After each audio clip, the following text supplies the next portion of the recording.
Bien, ya estamos de regreso. Jean Luis Rodríguez es el director de Autoridad Portuaria Dominicana. A su vez tiene bajo su responsabilidad el sistema de red vial, que se ocupa de áreas de transporte, específicamente los peajes. Saludos, buenos días. Pero además dirigente de el PRM. Ya no de la juventud, sino a nivel general. Sí, es subsecretario nacional ¿Usted del es partido. como el Chato que duró mucho tiempo en la juventud? No, yo salí temprano. Antes de los 35 años de edad. El Chato se retiró a los 42 años. La ley de juventud dominicana establece que es hasta los 35, que todavía tengo 35 en la actualidad. Pero salimos antes. Muchísimas gracias, don Luisín, don Freddy. Bienvenido. Oscar, gracias, un honor estar acá una vez más en Hoy Mismo. Mire, permítanos iniciar por un tema y vamos a terminar con el tema político que intuyo será también interesante para usted. El tema de esto de los peajes, la red vial. Como usted ve, hay quejas, hay una transformación, hay tapones. ¿Usted puede dar una explicación qué es lo que ocurre y hacia dónde marcha eso? Pero nosotros cuando llegamos a red vial, por disposición del presidente, que de manera honorífica nos solicitó que le apoyáramos en lo que tiene que ver con la transformación de los peajes del país, iniciamos un proceso de consulta de cuál era la tecnología que teníamos en ese momento y cuáles eran las deficiencias. Nosotros hemos venido en un proceso de menos a más. En algunos momentos hemos estado muy estables. El tema de pasos rápidos, para ponerle un ejemplo a ustedes, se duplicó de manera sistemática, porque yo les puedo decir que en 3 meses nosotros pasamos de un 23% de usuarios que teníamos de pasos rápidos a un 43%. O sea, prácticamente se duplicó el número de usuarios de pasos rápidos en un periodo muy corto. Obviamente, esto trae consigo la necesidad de implementar mejoras, como para poner un ejemplo, el tema que tiene que ver con fibra óptica. Ninguna estación de peaje de República Dominicana, aún cuando nuestra tecnología depende de una buena conectividad, tenía fibra óptica. Ya todas las estaciones de peaje, durante estos 8 meses, nosotros le hemos colocado la fibra óptica. Pero estamos haciendo un ejercicio ya para que antes de diciembre se integre lo que son las estaciones del Nordeste, que son las de la famosa autopista de Samaná, lo que es el paso rápido, que en la actualidad no existe. No tenemos pasos rápidos, la idea es integrar. Y hemos ampliado, como ustedes han visto, la cantidad de carriles en distintas estaciones. Por ejemplo, las Américas, que tenía prácticamente 2 carriles de paso rápido, hoy tiene 6. Así sucesivamente la Duarte, que tenía un solo, hoy tiene 3. Entonces este proceso, de una manera u otra, nos ha obligado a nosotros mejorar. ¿En qué sentido? Bueno, teníamos antenas con deficiencias, que ya por el tiempo que tienen tenían que ser cambiadas. Veníamos en un proceso de actualización de contratos con la empresa que nos suministra el software de red vial, que tenía 3 años vencidos, y todo eso limitaba el accionar, porque ninguna empresa, y en este caso esta empresa, que es la que tiene varios años en el país, te va a dar soporte, servicios, si no tiene un contrato y no recibe un pago. Eso era imposible. Entonces ya esa parte nosotros la hemos resuelto y estamos en un proceso de mejoría. ¿Qué sí tenemos que pedir a la población? Un poco de paciencia. Yo sé que es incómodo cuando en un momento uno llega a una estación de peaje y hay algún tipo de alboroto, que debo decir, en honor a la verdad, que se da por 2 factores. Uno, que pudiera ser una intermitencia por los trabajos que estamos realizando en algunas de estas estaciones.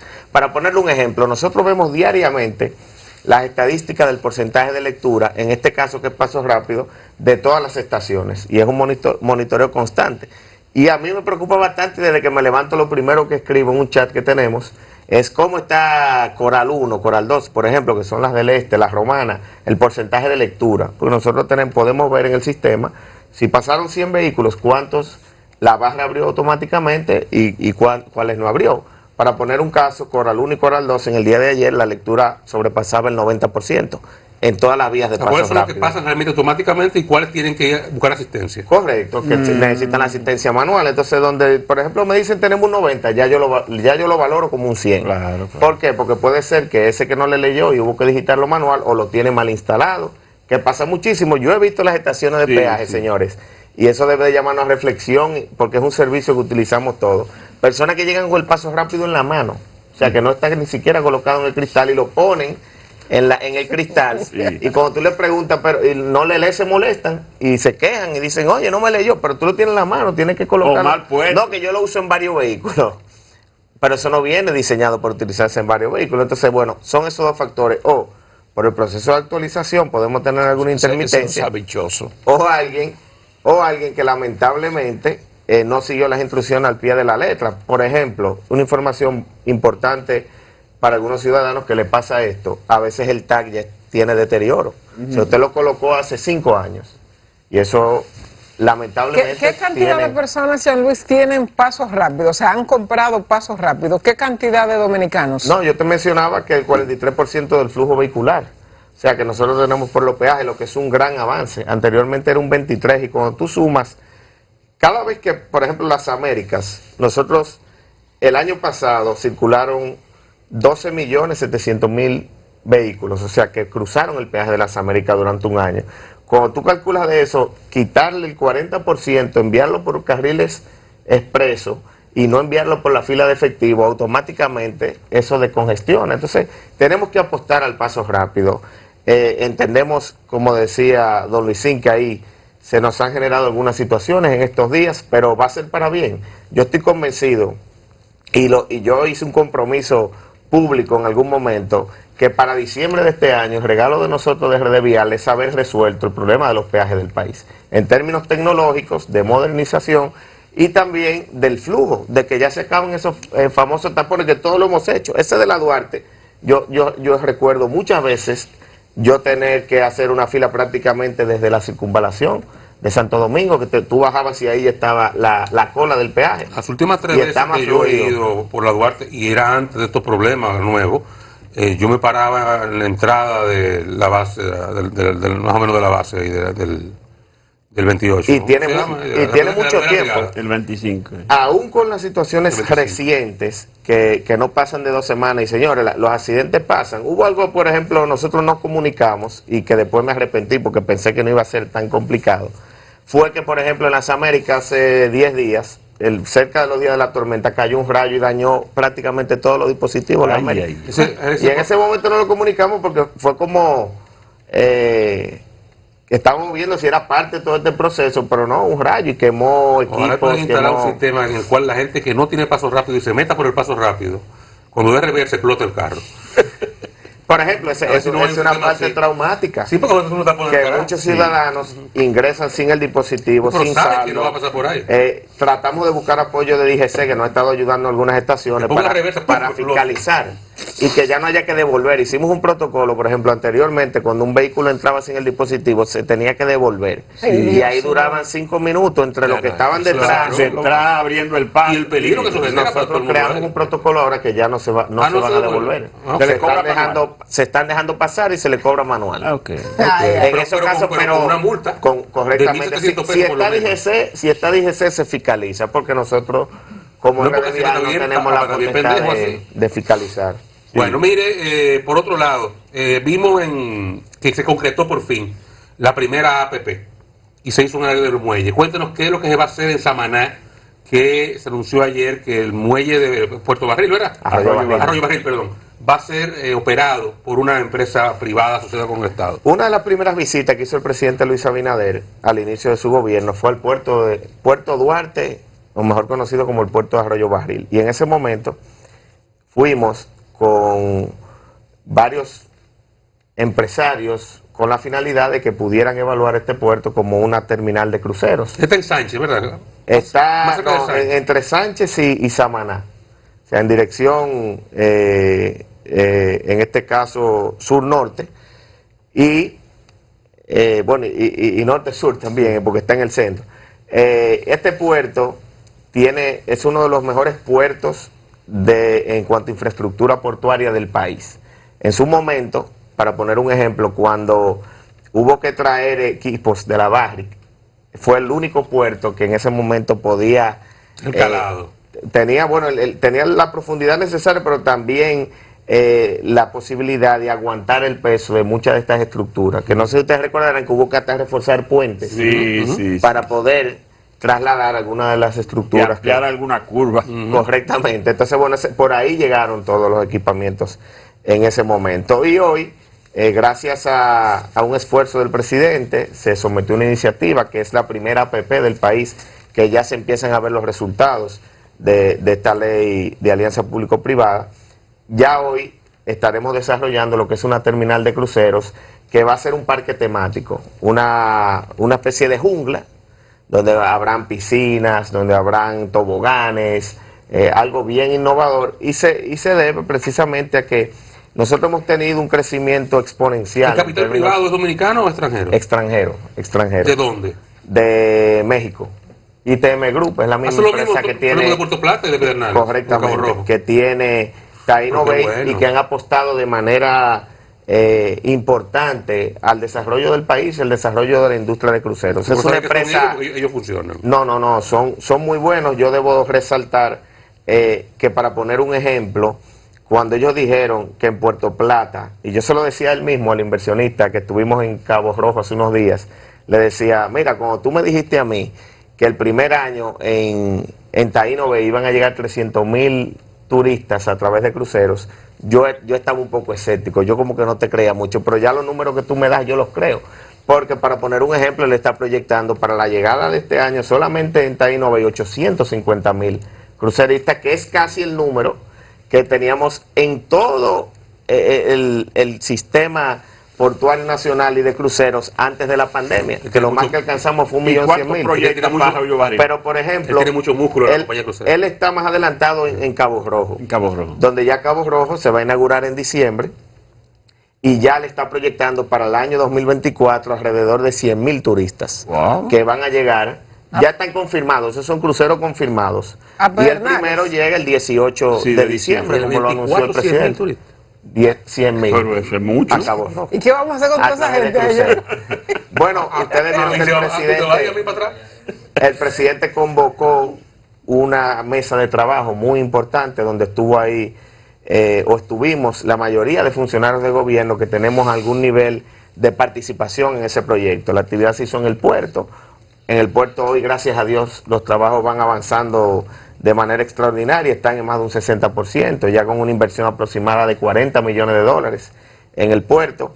Pero ahí, por ejemplo, estaba Wellington, de INAPA, donde anunció que ya está en más de un 80% la construcción del acueducto, que obviamente es importante tener este tipo de servicios. Estaba Milton Morrison, de Sur, quien también ya dijo que todo el tema de electrificación está prácticamente resuelto, en más de un 80% también. Estaba Medio Ambiente, ya todo lo que es permisología referente a este proyecto está listo. Estuvo el ministro de Turismo, que hay una parte también que le corresponde a Turismo de adecuar algunas áreas específicas de Pedernales, como el Malecón, algunos lugares, por ejemplo, como Pelempito, Bahía de las Águilas. En todos esos lugares se harán. Pero hay algo importante. Esta empresa, su primer puerto de cruceros fue en México. Majagual, se llama Costa Maya. Es el puerto más visitado de cruceros de México. Cozumel. Y ahí ellos desarrollaron un destino. O sea, ellos encontraron, en su momento, cuentan ellos que era una zona donde nadie pensaba que se podía desarrollar turismo, y ellos construyeron un destino. Y en este caso ellos están involucrados también en que lugares, por ejemplo, como Pelempito, ellos están haciendo inversiones allí. O sea, que no es solamente el gobierno, sino que ellos están conscientes. ¿Allá en Pelempito? Sí, correcto. También en Bahía de las Águilas están haciendo unas casetas ecológicas, creando las condiciones para que ya en diciembre, cuando lleguen los turistas, por ejemplo, están construyendo una pista de ATV, de Four Wheels, para rentar. Se están viendo el tema, por ejemplo, de caballos para montar los turistas. O sea, ellos tienen una visión de desarrollar el destino. ¿Qué es importante? Bueno, que ustedes saben que estos son cruceros que no pernotan, que solamente llegan, desmontan a los cruceristas y luego 5 o 6 de la tarde ya se están retirando, que se está creando toda una diversidad de atracciones, la laguna de Oviedo, el lago Enriquillo, ya todo eso, ellos están haciendo inversiones en esos lugares para que sean adecuados para recibir. Pero le queda muy lejos el lago. Bueno, pero son tours que se pueden que preparan, sí. se pueden vender. Ya la decisión la tendrá el turista Claro. por la distancia que a uno le ha pasado. Quienes han tomado cruceros saben que te ofertan desde un tour de media hora a un tour del día completo. completo. Sí. O sea que todas estas cosas ya Y serán. volviendo a Samaná, ya Samaná la proyección sería también para turismo de cruceros, básicamente. Samaná hay dos Porque puertos. nos habló de la parte del parque temático. Sí, pero sería de cruceros. Sería de cruceros y algo positivo que también tiene esta empresa es que ellos cada cierto tiempo aperturan el parque para la comunidad. Por ejemplo, Taíno Bay ya ha hecho 3 aperturas, donde va todo el pueblo de Puerto Plata, se seleccionan a través de la Junta de Vecinos, comisiones, y reciben cientos de personas en un día. Y eso también pasa a ser una dinámica social muy, muy interesante. Samaná tendrá 2 terminales de crucero, una está en el mismo pueblo, que fue un proyecto que fue concesionado por el expresidente Leonel Fernández y nunca se ejecutó. Es bueno resaltar eso, que luego de casi 10 años nosotros logramos solucionar unos temas que habían allí. Porque al día de hoy los cruceros que llegan a Samaná no hacen puerto. No, Que se quedan al fondeadero. tamaño, se fondean y Se acercan fondean a- y se desmontan en el los callo. tenders, Ujú. que son las pequeñas ¿Y embarcaciones. qué tiempo Y eso es más complicado. Sí, Porque es incómodo para el turista. Y Entonces dura la, menos tiempo, la entonces. idea es que existe un muelle, que hay una terminal que los reciba y ya eso se está Y desarrollando entran en el muelle de Samaná. Samaná, en el puerto, en el que está en la ciudad. Correctamente. Ya esos terrenos los hemos habilitado, llegamos a consenso con los pescadores, por ejemplo, que estaban ahí. Le estamos construyendo a ellos un nuevo muelle pesquero, que es un proyecto que hemos denominado el gran proyecto social de la autoridad portuaria, que es el Proyecto Nacional de Construcción y Rehabilitación de Muelles Pesqueros en todo el territorio nacional. Y ese es uno de esos muelles que viene a solucionar un tema que era bastante complejo. Mire, ¿y Manzanillo cómo va? Manzanillo va muy bien, conversando por ejemplo el sábado pasado durante el primer Picasso de Navarrete de la circunvalación con el ministro de Obras Públicas, me decía que la parte ya de infraestructura vial va a estar lista para diciembre. Eso me pareció genial y muy importante para mejorar todo este tema de la conectividad de la zona norte con el puerto. Y la parte del puerto ya hubo una licitación, ya se adjudicó, lo tiene un consorcio importante que integra una empresa importante también del país, como lo es Malespín, que estamos seguros que va a hacer esa obra de manera eficiente y que vamos a tener un nuevo muelle en Manzanillo y obviamente seguir ¿Y fortaleciendo. la operación quién la va a llevar? La va a llevar Portuaria, porque por el mismo contrato del préstamo del BID establece que no se puede concesionar durante los primeros 5 años. Pero al final Portuaria maneja ahora mismo Jaina. Concesionado. Está concesionado. O sea, ahora Hay no tiene una ninguna relación. operación directa. No. Sería la Lo primera. administra HIP, que es Jaina International Terminals, igual que Caucedo, que lo administra DP World, Sanssouci o Santo Domingo, que lo administra Sanssouci Ports. Esos son puertos que están concesionados. Manzanillo sería la primera que pasarían a operar 100% portuario. Actualmente lo operamos. O sea, nos mantendríamos en operaciones, obviamente con un puerto con mejores condiciones. Mire, y al final del día, Perdón, Luis, ¿y conviene eso? A partir de las experiencias. Mira, yo pienso que dependerá de quién administre en el momento. Si tú me Entonces no preguntaras, conviene, si porque tú no- me no- preguntaras a mí, de quién yo esté. pienso que a futuro lo ideal sería concesionar. Porque, ¿qué pasa con Portuaria? Y es algo que yo lo he vivido y hemos logrado superar con creces lo que históricamente acontecía en Portuaria. Y aún así, Portuaria no tiene la capacidad de manera directa de poder enfrentar muchas situaciones que se van a generar en puertos. Porque, para poner un ejemplo, nosotros estamos invirtiendo con fondos propios de Portuaria en muelles alrededor de 330 millones de pesos. Eso nunca se había hecho. Ustedes pueden buscar en la historia y nunca se había hecho. Ha sido un modelo de gestión eficiente donde, por ejemplo, este mes, cuando me llegó yo pido un cuadrito que me da mensual de ingresos sobre gastos, ya haciendo las reservas de salario de Navidad, de pago de seguro, de todas las Yo cosas te que puedo pagar hacemos. por banco. No tienes Totalmente. no tienes la cuenta confiscada ya. No, ya, eso es muy extraño ya que nos usted confiscan la pagó cuenta. entonces ¿cómo se llama? Tal día. Ya no hay, ya no hay después abogados. las prestaciones laborales, prestaciones. yo he pagado 560 millones ¿Cuánto? de pesos. 560 Pero faltan millones. 5.000. No tan. Faltan 120, Pero son 130 pagos que millones. están programados y acordados. Sí, ya no. Decisiones que judiciales definitivas. Muchos tienen decisiones Ya judiciales lo vi. definitivas, otros no. ¿Tiene compromiso de campaña en esta jornada electoral? Perdóneme, don Freddy, que entrará rápidamente el año que viene, cuando termine el periodo de gobierno, ¿cuántos nuevos puertos de cruceros vamos a tener? Nosotros tenemos un récord que yo diría que es de la región y quizás del mundo. Porque teníamos de Puerto Plata y Sanssouci, que ya no se usa, pero... Y las romanas, teníamos tres. Y ahora... Y vamos a pasar a 7 u 8 el año que viene. O sea, eso es un número que yo diría que muy probablemente ningún país del mundo lo haya podido lograr. En un minuto me preguntaba la política. O sea, ¿qué responsabilidades tiene en la jornada de campaña político-electoral? Por el momento, don Freddy, ninguna. No, todavía el presidente de la República, yo le he manifestado en términos personales mi disposición, pero me dijo en un momento, ya Luis, te voy a decir una cosa, la mejor campaña es hacer un buen gobierno. Y yo siento que tú me estás ayudando a hacer un buen gobierno. Sigue, o sea que creo que él está muy enfocado y quiero resaltarlo hoy, en que sus funcionarios estemos enfocados en las funciones que nos corresponden y si nos toca hacer campaña, porque salgamos. Sí. Yo soy uno que estoy en la disposición, que si mañana me llaman a hacer campaña, tomar licencia o salir del gobierno. Y ha sido el más sincero en responder así como tal. Le dijo, quédese en su sitio y no... Bueno, muchas gracias, Jean-Louis Rodríguez, por esta interesante conversación. Con esto nos despedimos hasta mañana. Gracias por su atención. Esto es Hoy Mismo.